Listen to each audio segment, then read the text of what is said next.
Hey guys, it's Cody from Fungicopia, and today I'm out hunting Strobilomyces phlocoppus, which is the old man of the woods.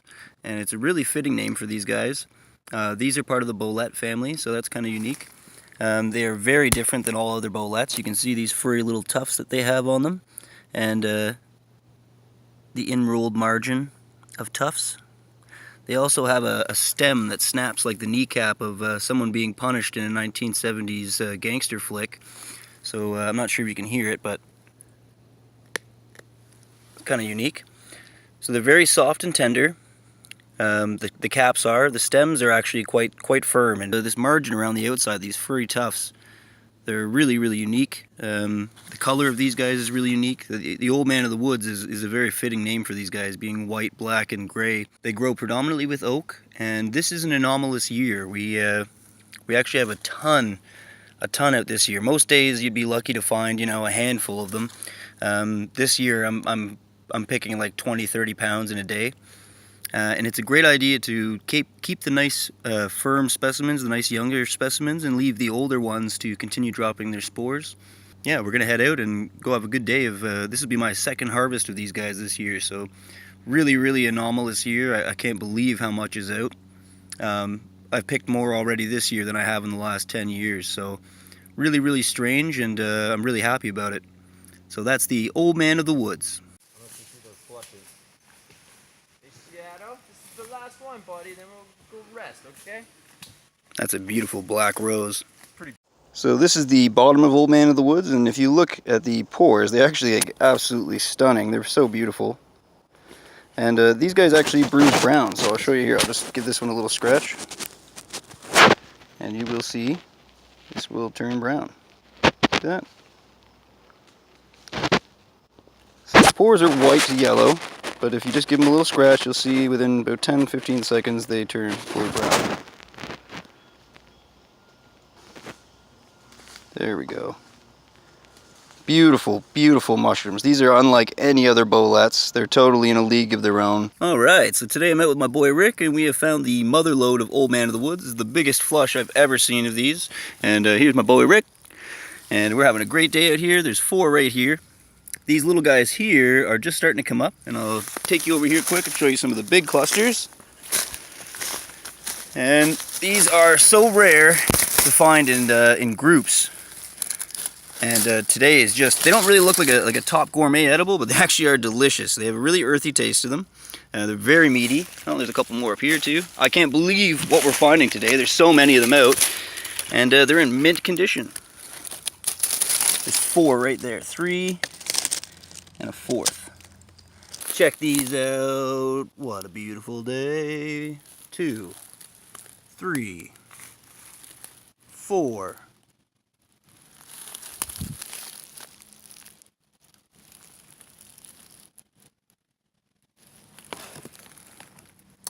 Now here's a great example. You can see this little old man is growing right off the base of a giant oak. And it's pretty conclusive. They grow with beech and oak, but I predominantly find them with oak. The color in the cap ranges from sometimes almost pure white with a little bit of black on it, to gray, to really black and just a slight bit of white. And I've even seen solid black ones, like perfectly black. So there's quite a variety when you come looking for Old Man of the Woods. And you definitely want to be checking around your oaks and your beech trees. And because they are saprobic and mycorrhizal, you're going to find them growing in areas where there's a lot of dead brush. So today we are out for Old Man of the Woods, and we've got a nice little bunch right here. And usually you don't find them this small, so it's kind of cool just to kind of show you a couple of the little pins. Look how small that one is. That's like the size of a pinky. And so that's 2. And then we got 3 right here. And then we got a big old beautiful one right here. And so these guys are growing with beech actually, and they either grow with beech or oak. I typically find them with oak. Oh, here's another big one right up here with this oak. 2 of them actually. Another Old Man of the Woods just growing at the base of this oak. And this year's been crazy. They've been really big. Oh, it's still good. Wow. You see the slugs have gotten into the pores of it, but you can see this one's a younger specimen. It's got the gray pores still. They haven't gone black yet, so that's kind of cool. And when you find one, you want to look around and just sort of double check and make sure there's no other little ones around. Because they don't grow necessarily gregariously, like sometimes you'll find just one, but occasionally you will find a couple others.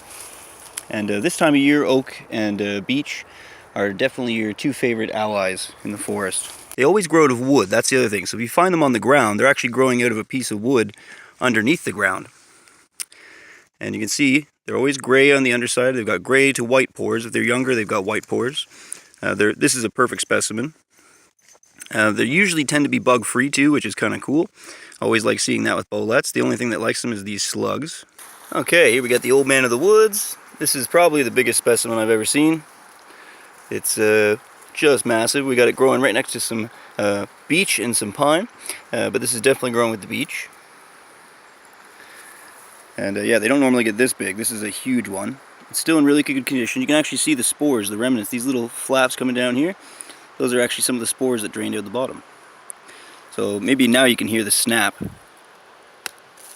Just like a bone. So that one is a beautiful one, beautiful. Nice old man there.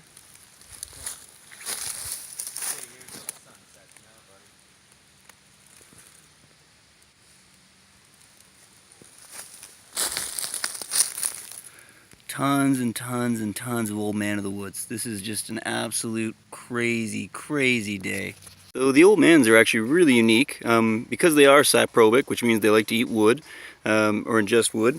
And they're also mycorrhizal, so they do need oak and beech trees around them. You're not going to find them in just areas where it's just brush piles, and you're not going to find them with just oak trees. They really need the mixture of both. And I do believe there's actually two different bacteria present in order to for these mycelium to produce the mushroom. So that's kind of interesting, and they're very unique. They're not like any other mushroom.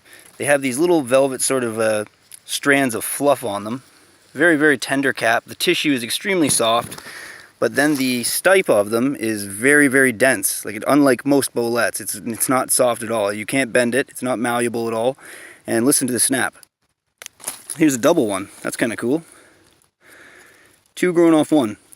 It's my hope that because of their saprobic nature, this will be one of the first mycorrhizal species that we can actually get to grow in a lab setting. So that would be really cool. We're taking mycelium from the bottom. So it's another really unique thing about these guys is they have sort of a pinkish mycelium, which is kind of cool.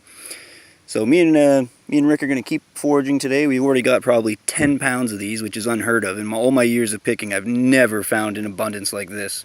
And it's just like every 2 feet you look and you've got one. So it's an incredible day. I'm so excited today. I'm so stoked. I'm looking around here as I film and I can see another 20 or 30 of them. Like there's like 3 there, 2 up on the hill there, another 4 up there. Can't believe it. So excited. We have literally picked so many old man of the woods today that we have to stop picking them and go and find some other stuff because this is insanity. Like we just spent 2 hours. Oh, this one's gorgeous. Just picking old man of the woods. I love it. Super stoked, but we got to get out of here, guys. We got to go. We got to keep moving. Oh my god. So this is sort of the common size for the old man of the woods, and you can see they're kind of like a lollipop sized. This is an anomalous one with a massive cap, and those are the really, really meaty ones that you want to try and get. Oh, beautiful. Still beautiful white gray pores. You can see the stems are solid. They're not hollow. They're actually like very solid, like snapping a piece of candy almost. And they're almost always bug free. I've actually never picked a specimen that has bugs in it. Occasionally they'll get mold, but they are actually like if you see it from above, if you were walking on the trail, you'd probably ignore it. You'd think, oh, that's an old rotten mushroom, but they are actually, these ones are a little bit moist because we just got rain, but these furry duffs on them are absolutely stunning, and the pores are actually gorgeous. The meat on these guys is very earthy, and they have sort of a hairy, not a hairy stalk, but a fluffy sort of stalk that'll sort of peel away. And they're absolutely wonderful. I love the old man of the woods, and I'm absolutely thrilled that this year they're popping out like crazy. Very fitting name. Hey guys, so this was the old man of the woods harvest today. It's the biggest I've ever seen. I've never seen anyone find this much ever, and honestly this was like maybe 10%. We were only out there for an hour. We covered like probably a couple 100 meters. I've never seen this. Like my biggest harvest was But Old Man of the Woods is like 5 or 6 pounds for a whole day out there. You typically find like 1 or 2, tops 3, pretty rare to find with one tree. We were finding groups of like 20, 30, and we only took the really nice ones. We left all the other ones to drop their spores.